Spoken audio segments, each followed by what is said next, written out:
saw him as a gangster, no. You saw him as? I saw him as, don't know whether somebody wants you because they see you in the part. At 85, Al Pacino finally breaks his silence. Behind his unforgettable performances lies a trail of tension, quiet feuds, and broken respect. From Marlon Brando to Jared Leto, 7 actors pushed Pacino to his limits, not with ego, but with philosophy. This isn't tabloid gossip. This is a rare glimpse into the emotional battlegrounds behind Hollywood's greatest scenes, because sometimes the real drama never made it to the screen. Number 1. Marlon Brando, the Cold War between two legends. Few cinematic duos are as iconic as Michael Corleone and Don Vito. But off-screen, Al Pacino and Marlon Brando's relationship was anything but warm. Behind the iconic lines of The Godfather, there was a silent storm brewing, not of egos clashing in the open, but of deep, unspoken wounds. Brando, already a myth, dominated the set with his improvisational chaos, often changing scenes on a whim. To the young Pacino, still fighting for credibility, that unpredictability felt more like sabotage than artistry. As he once put it, you had to react or drown. The real fracture emerged not during filming, but at the 1973 Oscars. Brando was nominated for Best Actor. Pacino, despite more screen time and emotional gravity, was listed as supporting. To him, it wasn't just an insult, it was erasure. He boycotted the ceremony altogether. Brando, ever elusive, never addressed the snub, and never seemed to notice Pacino's protest. Their relationship, already fractured, would never heal. Though Pacino later tried to downplay the rift, their silence over the years said what words never did. 2 titans, 1 legacy, but no resolution. They shared the screen as father and son, but never found that bond in real life. Number 2, Leonardo DiCaprio, Fire versus Blueprint to Al Pacino. Acting has always been instinct, not intellect. Emotion, not preparation. So when he met Leonardo DiCaprio on the set of Once Upon a Time in Hollywood, the collision was inevitable. They didn't share a scene, but their energies still clashed like oil and water. DiCaprio arrived with binders of research, annotated scripts, and historians on call. He dissected his character like a scholar. To Pacino, that wasn't art. That was architecture. As one crew member described, Al was jazz. Leo was blueprints. The first real crack appeared during a table read. DiCaprio launched into a monologue about late 60s Hollywood and studio power dynamics. Pacino, listening quietly, finally leaned back and muttered, "The research department is down the hall. We're in the acting department here." Everyone laughed, but the air turned cold. Privately, Pacino vented to Scorsese, "He's got the head of an academic, but at some point, you've got to set fire to the textbook and see what's left." The underlying message, you can't plan brilliance, you have to feel it. DiCaprio, once a devout admirer of Pacino, was shaken. "He was my hero growing up," he confided to a friend. "Now he brushes me off like I'm wasting time." The pain wasn't just professional, it was personal. Yet time, as always, softened the edges. In 2024, they were spotted having lunch, just 2 men, a father, and maybe the start of forgiveness. Leo helped Al to his car, and Pacino, with a rare smile, said, "You turned out all right, kid." They never became close. They never needed to. But that long lunch, quiet, unfilmed, said what words couldn't. Number 3, Tom Cruise, the unstoppable force meets the unmovable fire. In 2003, director Michael Mann imagined a perfect storm, Cruz's calculated cool as a hitman, and Al Pacino's volatile intensity as the cab driver caught in the crossfire. But from the first rehearsal of Collateral, it was clear, the storm wasn't on screen. It was backstage. Cruz came prepared like a soldier. Dossiers on assassins, weeks of firearms training, a detailed character history that stretched back to childhood. Pacino? He skimmed the script, lit a cigarette, and trusted the fire in his gut. Where Cruz moved with precision, Pacino stumbled, sparked, and erupted, raw and unrehearsed. The tension crackled in their first workshop. Pacino listened to Cruz outlining his character's backstory, then cut him off. "I don't need to know where he went to elementary school. I need to know what he's feeling now." A silence followed, dense, loaded. Then came the quote that would haunt the production. "All this homework is wonderful," Pacino muttered, "but at some point you've got to set fire to the library and see what happens." Cruz didn't flinch. He stuck to his plan, hitting every mark, executing every line like choreography. Pacino, frustrated, tossed the script aside during improv and tried to provoke something, anything. It didn't work. In the end, the chemistry was too off, too stiff. Mann replaced Pacino with Jamie Foxx, whose more adaptable energy clicked instantly with Cruz. The film was a hit, and Foxx earned an Oscar nomination. But the original idea, the fusion of chaos and control, was quietly buried. Years later, asked whether he regretted walking away, Pacino smiled and said, "There are actors who design beautiful houses. I prefer the ones who live in them, even if the furniture gets broken." They never worked together again. No bad blood, just two philosophies that couldn't coexist. Precision versus passion, calculation versus combustion. Number 4, Kevin Spacy, The Architect versus the Hurricane. On the set of Glengarry Glen Ross in 1992, Al Pacino and Kevin Spacey created fireworks on screen and ice behind it. Their characters clashed with ferocious electricity, but what the audience didn't see was how deeply that tension mirrored their off-screen reality.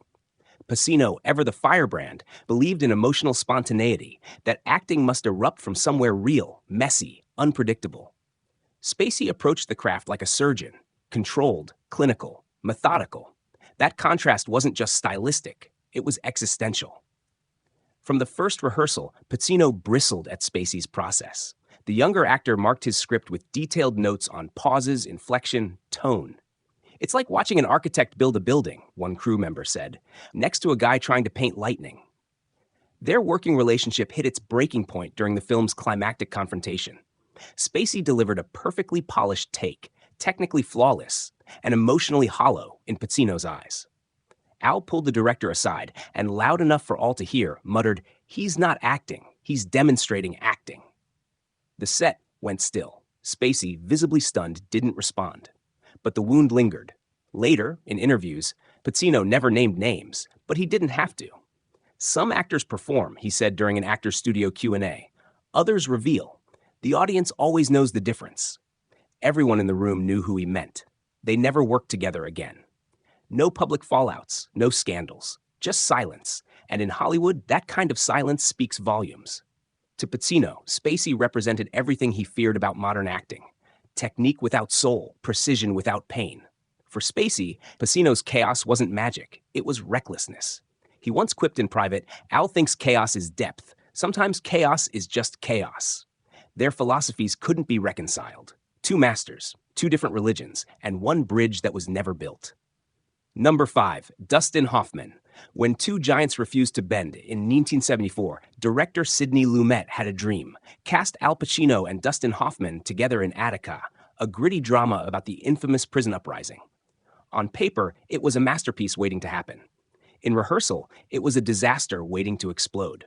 Pacino, raw and intuitive, lived through emotion. Hoffman, meticulous and cerebral, dissected every scene with surgical precision.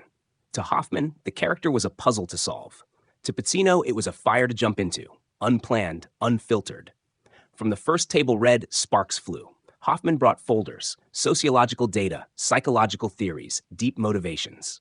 Pacino sat in silence until finally, unable to contain himself, snapped. "We're not performing autopsies here. We're trying to breathe life into something." During one improvisation, Hoffman kept stopping the scene to ask about his character's intention. Pacino threw up his hands and roared, "At some point, you've got to stop building the violin and play the damn music." That was the end of Attica. Lumet shut it down before cameras rolled, but the feud didn't die there. For years, Hollywood buzzed with comparisons. Pacino's fire versus Hoffman's intellect. Critics, fans, studios. They pitted them against each other in interviews, award shows, casting wars. It wasn't just rivalry. It was artistic warfare. Pacino hated it. In his memoir, Sonny Boy, he confessed, "There must have been something in the air. The comparisons were flying left and right." Broadway producer Alexander H. Cohen even proposed a boxing match between them in Madison Square Garden for charity or spectacle. Pacino laughed. "Dustin would knock me out. He works out." Then added, half serious, "Maybe Meryl Streep should fight me instead. But what if she wins?" They never worked together, never shared a screen, never shared a kind word in public. To Hoffman, Pacino was reckless. To Pacino, Hoffman was trapped in his head. One crew member remembered Hoffman muttering, "Al jumps into the river without checking if there's water." Two of the greatest actors of their generation, unable to exist in the same room. No scandal, no shouting, just a cold war between philosophies, and it still echoes in Hollywood today. Number 6, Jared Leto, Method Madness meets old school fire. In 2021, Ridley Scott assembled a cast of giants for House of Gucci. Among them were Al Pacino, the living embodiment of instinctive, scene-based acting, and Jared Leto, a method actor who doesn't just play a role, but becomes it. What should have been a generational collaboration became something far stranger and far colder. Leto arrived on set as Paolo Gucci, prosthetics, thinning hair, eccentric accent, and all. He greeted Pacino with an exaggerated papa in full character. Al didn't even recognize him. He thought Jared was an overzealous extra, one crew member recalled. The mood shifted, the joke fell flat, and the tension never lifted. Pacino watched, first confused, then irritated, as Leto refused to break character, even when the cameras stopped. In one scene, after Leto continued ad-libbing post-cut, Pacino turned to Ridley Scott and said sharply, "Tell the kid the scene is over. He can come back now." That line traveled like wildfire across the set. To Pacino, acting was a battle against artificiality, a discipline that required spontaneity, not exhibition. To Leto, it was sacred immersion, no matter how eccentric. "I didn't do a single rehearsal." Leto later bragged, "I love it to be a wreck. I know it drove Al crazy." He wasn't wrong. Pacino reportedly requested to limit press appearances with Leto. At premieres, they barely interacted. Crew described Pacino's style as scene-by-scene, grounded, stripped down, while Leto's was immersive chaos. Even Leto's now infamous boof shout during takes, charming to some, grated on Pacino. "He doesn't like the circus," one insider said. "He likes the work." Publicly, neither actor criticized the other. But the lack of future collaborations and Pacino's stony silence spoke louder than words. Behind the scenes, the respect was distant, perhaps mutual, but strained. In the end, their feud wasn't about ego. It was about essence. And while both may chase truth on screen, they were never speaking the same artistic language. Number 7, Johnny Depp, When Admiration Turned to Alienation.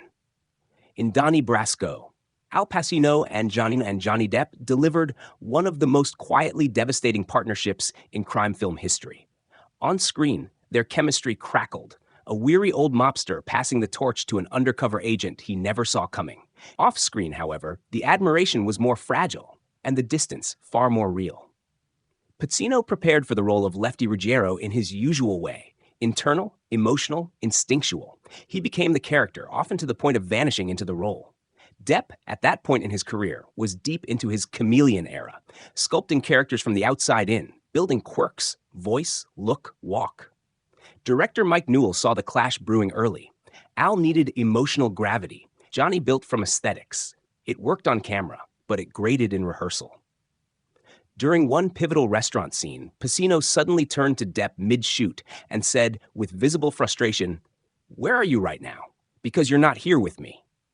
The entire set froze. For Pacino, who lives in the moment, breathes through each take, Depp's quiet detachment felt like betrayal. Producer Barry Levinson had to mediate multiple times. And while the public never saw the cracks, insiders knew this wasn't a creative bond. It was a survival dance. Years later, Pacino would reflect cryptically at a Q&A. Some actors create characters. Others reveal themselves through them. The trouble is when both try to share the same space. The room didn't need names. They already knew. Depp, for his part, broke the silence with bewildering honesty. At the Santa Barbara Film Festival, he joked, "I started pulling gags on Al. That's when I realized he's absolutely out of his mind." He added, "I wouldn't spend a night near his house." Then paused and said, "You're pretty fucking strange yourself," mimicking Pacino's dry comeback. That moment, bizarre, vulnerable, and oddly tender, was the closest they ever came to mutual understanding. Not friendship, not warmth, but an acknowledgement, we're both weird, just differently weird.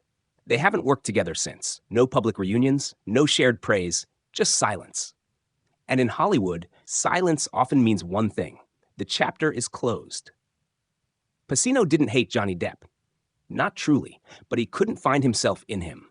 And maybe that, more than any clash of style, is what created the rift. In the end, Al Pacino's story isn't one of rage or rivalry. It's a chronicle of clashing worlds. 7 actors, 7 collisions, not born from hatred, but from a deeper disconnect, between calculation and chaos, between design and instinct. Pacino never chased perfection. He chased truth, raw, unpredictable, flawed truth. And when he couldn't find it in his co-stars, the silence said more than words ever could. Because in Hollywood, the greatest battles are never fought on screen. They unfold quietly, in rehearsal rooms, in unspoken looks, and in the long space between cut and action. And for Pacino, that space was sacred.